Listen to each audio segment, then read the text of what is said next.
Now, the Community Newsroom.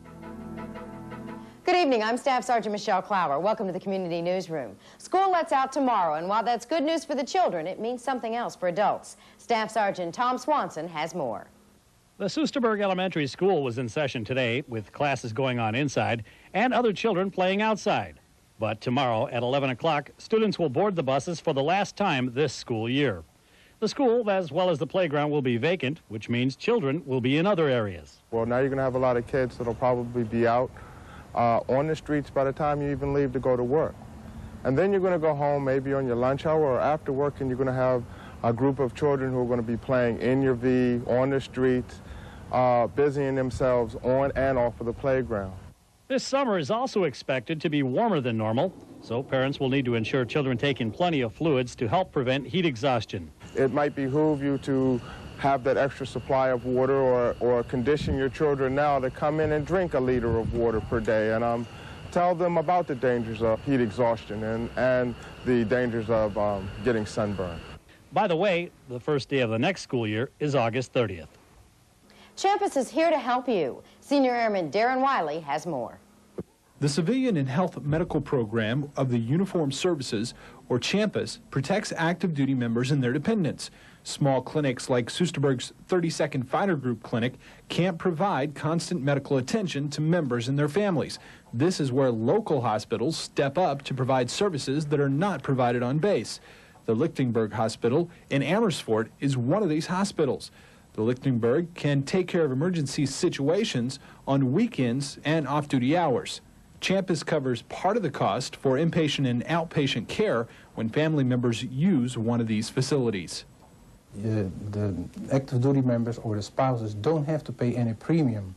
You're only using the program and you're paying, it's cost sharing when you're using the program. If you're seen by a physician or if you go for an x-ray or for lab work or medication, that's cost shared by the Champus.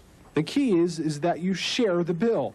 When you visit a hospital, Champus pays 80% of the charges after the deductible. For E5 and above, you pay a $150 deductible plus 20% of the total bill. Champus pays the 80% of the bill over that deductible. The deductible is paid out once a year only if you use a civilian doctor or hospital. Remember that you only pay for Champus if you use outside health care. Also, the person being treated must be enrolled in the Defense Enrollment Eligibility Reporting System, or DEERS. The Military Personnel Office can enroll your family member into the DEERS system. Tomorrow, I'll tell you what happens if you use inpatient facilities at one of these civilian hospitals. Stay with us. We've got a new weekly feature coming up as well as sports. But first, let's take a look at the weather. We'll continue to have fair skies tonight along with warm temperatures. Our overnight low will be 60 degrees. Tomorrow morning we'll see light mist and haze once again, giving way to sunny skies during the morning hours. Clouds will increase during the day with a chance of rain or thunderstorms in the late afternoon or early evening. Winds will also pick up during the day. Expect a high tomorrow of 85 degrees, which, when coupled with a humidity factor, it's going to feel like 90.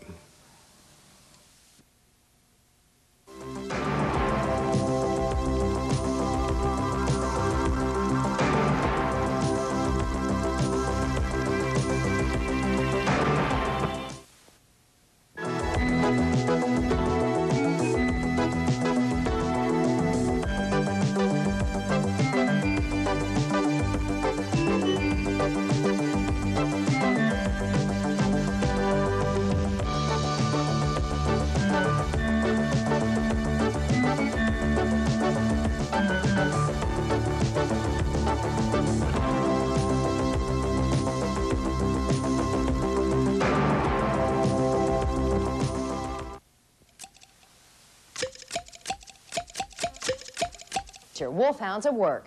Tom starts out our feature with the spotlight on the weather flight. Captain Bob Conant and First Lieutenant Kirk Gwynn are the 32nd Operational Support Squadron's weather flight. The two are primarily responsible for providing flying mission briefs to pilots. Now, you might expect to find more people working at the weather unit, and normally you would. The reason we can handle it in this office with just two of us is because, like I say, we do work with the Dutch guys.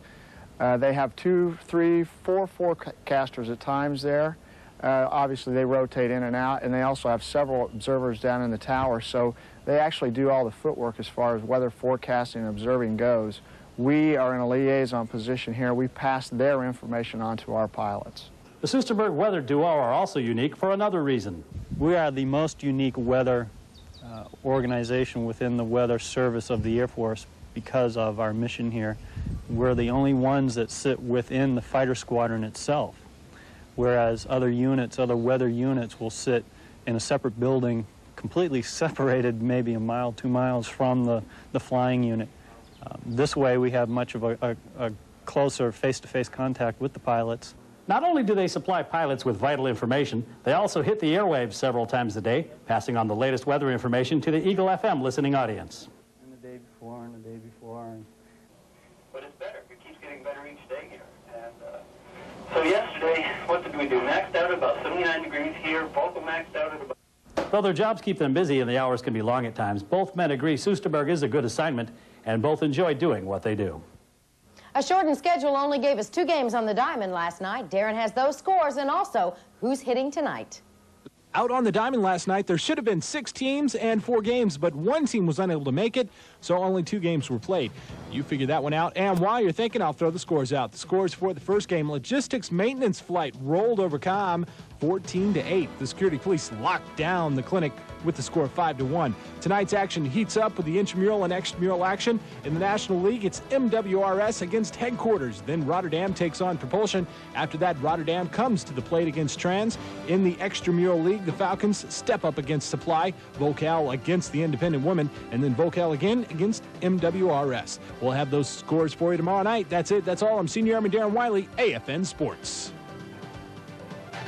And that does it for tonight's Community Newsroom. Make sure you stick with us tomorrow night. We'll be coming to you from Gills Ryan Air Base.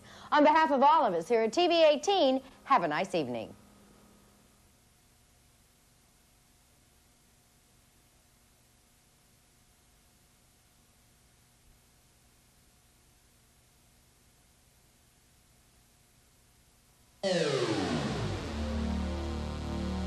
You're watching TV 18, Soesterberg.